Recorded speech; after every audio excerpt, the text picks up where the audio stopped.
I've already spoken about two of my one-shot design philosophies. There's the Quantum Burrow, which is very good for running a tutorial for introducing new players to Dungeons and Dragons. And there's the Mystery Lasagna, which is great for creating a sort of intriguing setup that's going to get their brains going. It's a bit of a puzzle for them to solve. Those are both quite specialized one-shots. What about a normal one-shot, one where you simply put a problem in front of them and it's up to the party to solve it. It's up to them to fight their way through to take out whatever they need to take out or rescue what needs rescuing. Now, there's quite a lot to this. It's pretty simple, it's pretty intuitive. There's a few moving parts to it, so let's just dive in. So it begins, as anything really should, with a hook. There needs to be something that's going to hook the players in. I know that I'm saying the players and not the characters. The characters will go wherever the players tell them to. You get the players intrigued, and your job is done. And so there are a few ways that you can engage a player like this to get them to want to go to wherever it is that you want them to go. Because if you're running a sandbox campaign, then they can go west, they can go north, they can go up, they can go down. For a one shot, you want them to go to the Cursed Temple or the Forbidden Shipwreck or wherever it is. And so there's a few ways of hooking them into that specifically. And one is that they're simply sent there as part of the backstory, as part of the setup. They've been hired or they've decided to go investigate it. Now that's simple, it's fast, it's great. There's no chance that it's going to go wrong in any way, and it's a perfectly fine way of establishing a hook. Another is they just happen to be passing by and they receive a distress signal. So they're in the area and maybe they hear an explosion, maybe they hear someone call for help. If it's modern or sci-fi, there's a call on the radio or some sort of transmission uh, compelling them to investigate further. There's the recent calamity, which I'm a big fan of. So maybe they're heading towards a village to rest or to chat with someone, or again, maybe they're just passing through, and clearly something bad has just gone down. And that's pretty intriguing. There are a few parties who are going to see a half-destroyed village with the wreckage still burning and go, this is how Storm King's Thunder opens with Nightstone. It's a great opening. I'm a big fan of it. I use it quite often. The advantage of this is it establishes a real threat immediately. They can even be something that's beyond their abilities. Maybe they're a party of level 5 adventurers, and you make it clear that an ancient dragon has attacked or a Tarask has attacked. That's pretty cool. It lets you tease that there are some pretty formidable things out there without risking your party just getting turned into goo. And then there's what I like to call the powerless party, which it's not up to the party to accept the hook because they're in the hook.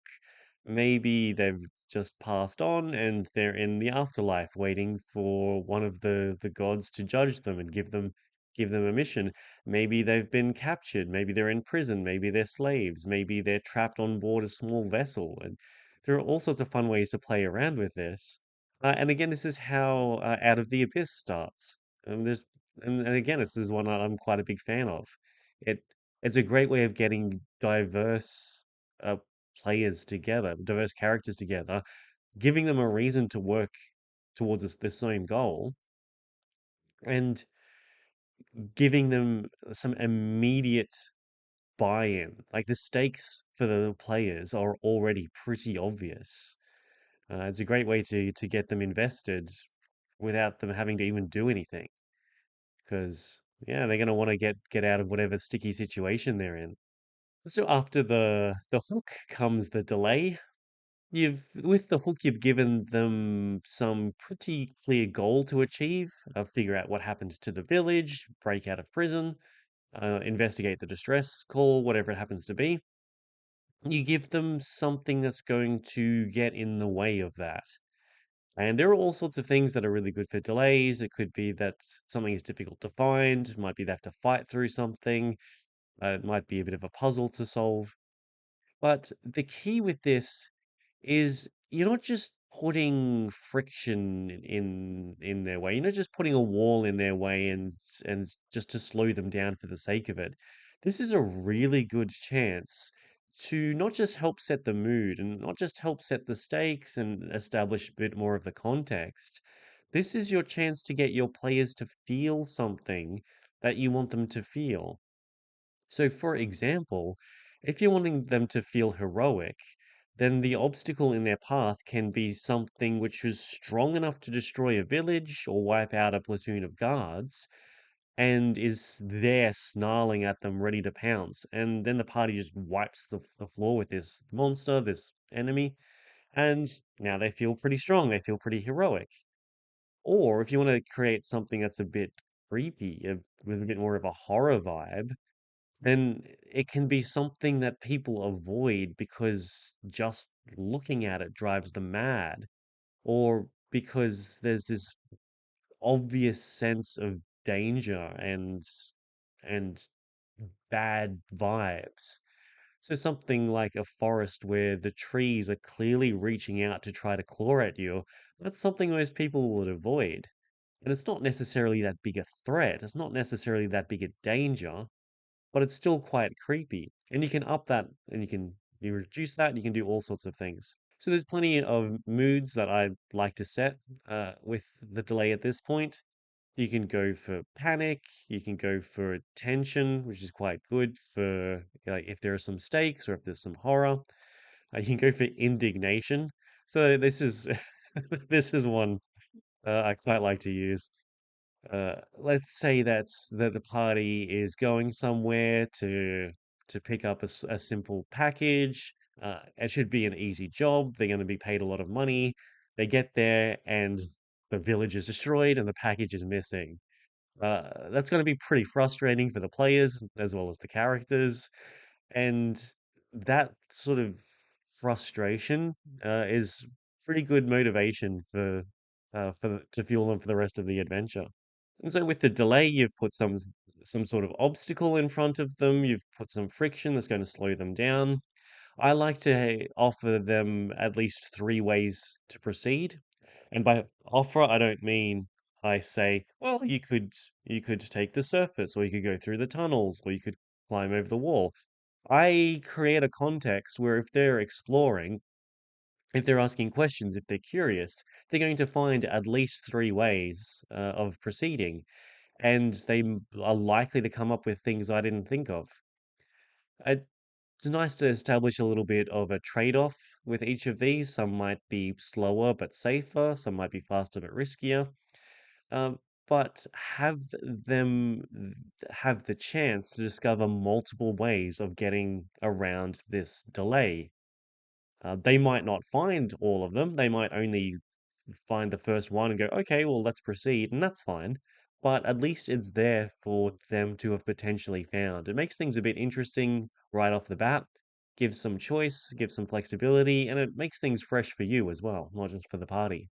So by this stage, they're well and truly on the hook, and so all you have to do as the dungeon master is to reel them in. And so they've shown up here for a particular reason. They've followed one of the hooks, either because they chose to, because it was just too irresistible, or because powers beyond them forced them to. But the point is that they're in the middle of the adventure, and this is the point where it's really good just let that hook really sink in. And so you can, through NPCs or through clues that they find or through exploring the environment, you reestablish the goals or you escalate the goals a little bit. Maybe they're here to rescue one person, they find that the entire village needs rescuing. Maybe they're here to find one magic item, and they find that there's more magic items. Or they're after a particular magical artifact, and the clues tell them that they're getting closer. It's pretty cool. The point is that you want the players and the characters to feel this sense of progress towards this goal that they have, just enough progress to keep them intrigued and interested, and yet not enough to completely satisfy what it is that they're after. Just enough to tease them and to pique their interest. So at this point, the players are likely to have a few different motivations. They might have one of these, they might have more of these, they might have something different, they might have something similar. But likely at this stage, they're going to be curious because something has happened and they want to get to the answers for that. Or they might be looking to rescue something, save something, retrieve something, get their hands on something or someone. Or by this stage, they're after some catharsis because some enemy or some part of their situation has just really frustrated them and they want to get their revenge.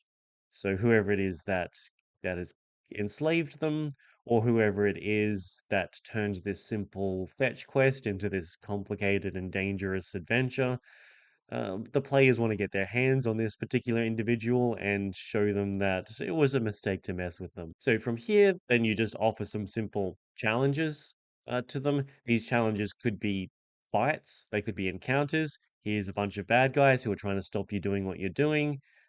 Fight your way through them. There could be social encounters. They need to get information out of someone, or they need to win someone over, get some resources, get some allies. It could be a puzzle for them to solve. I'd like to have around three for this. Three is pretty good uh, because that's enough to feel like this is a bit of an adventure. But if there's one big thing, then that's very difficult to pace. But if there's three things that sort of fit together nicely, and if the party is running a little bit behind time, I can take one out. If they're getting a little bit ahead of things, I can slip an extra thing in. If it's a small thing, then it's easier to add a fourth challenge than it is to, if it's something big, then to make that even bigger. But it gives you a little bit of flexibility. It gives the party a sense of progressing towards some goal. And then after these three-ish encounters, they should reach the final part of this. So they enter the boss room, or they find the missing prisoners, or essentially they're presented with the final part of this adventure. And it is what they were looking for. So if they're after the artifact, look, there it is. But this is also a good chance, if you can, to escalate things. Because again, maybe they were looking to rescue one person and now they realize they have to rescue hundreds. And there's a time pressure. Or they're here to rescue someone and they're slowly mutating into some horrible monster. And if they're not quick about it and they're not careful about it, they might have to fight who they're here to rescue instead of save them. This is where you get to not only re-establish the stakes, but if you want, you can escalate them. And so then there's this final encounter, and the party does what parties do best.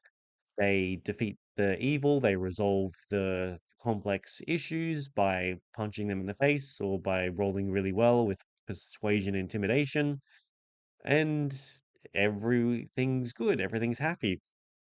You get to offer a solution, an ending to this adventure. So from here, the climax of all of the action, it peaks, and then the party can bask in their victory. They're able to rescue the prisoner or retrieve the artifact, whatever it happens to be, and bask in the glow of their success. And from there, if it's a one shot, then I either say that the party has enough money to do whatever they want here, including retire, or, and this is pretty good writing practice, so I like to do this more often, give them some hook for the next thing. Even if this is a one shot, and even if this is where it ends, it's pretty fun story wise to suggest that this isn't where their story necessarily ends. It can keep going. And you might even find that your one shot turns into a two shot. or from there turns into a campaign.